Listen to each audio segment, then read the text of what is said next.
তো গাইস সকাল সকাল চলে আসলাম পুদিনা পাতা ছিঁড়তে। তো পুদিনা পাতা আজকে শরবত বানাবো। ওই গাছে অনেকগুলো হয়েছে পুদিনা পাতা, তাই জন্য ভাবলাম না আজকে করতেই হবে শরবতটা। তাই জন্য ঘুম দিয়ে উঠে সঙ্গে সঙ্গে চলে আসলাম পুদিনা পাতা ছিঁড়তে।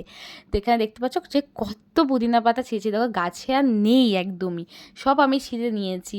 আজকে ভাবলাম না বানাই, আজকে ভালো করে বানিয়ে নেবো। তো এই দেখো পুরো এক ঝুড়ি হয়েছে। তো এখানে আমি মিক্সিতে মানে পুদিনা পাতা দিয়ে দিয়েছি, পুদিনা পাতার সাথে দিয়েছি নুন আর বিট নুন আর হালকা একটু লেবুর রস। তো এখানে দেখো তারপরেও আবার লেবু দিয়েছি, এই দেখো দেখতে পাচ্ছ, আর জল দিয়ে দিয়েছি, জল দিয়ে ব্যাস আর কিছু লাগে না। আর এখানে আমি মেন কথা হচ্ছে আমি জলজিরা দিয়েছি বেশি করে, এখানে আমার জলজিরা টকটক খেতে খুব ভালো লাগে, তাই 9খানা জলজিরা দিয়েছি, ভাবতে পারছো তোমরা? তো আমি 9খানা জলজিরা দিয়ে দিয়েছি। এবার আমি ছাঁকনিতে ছেঁকে নেবো, ছেঁকে মাকে আর ভাইকে দেবো, দেখবো রিয়াকশনটা কেমন হয়। তো তোমরা দেখতে পাবে। তো চলো তাড়াতাড়ি করে মায়ের কাছে যাই।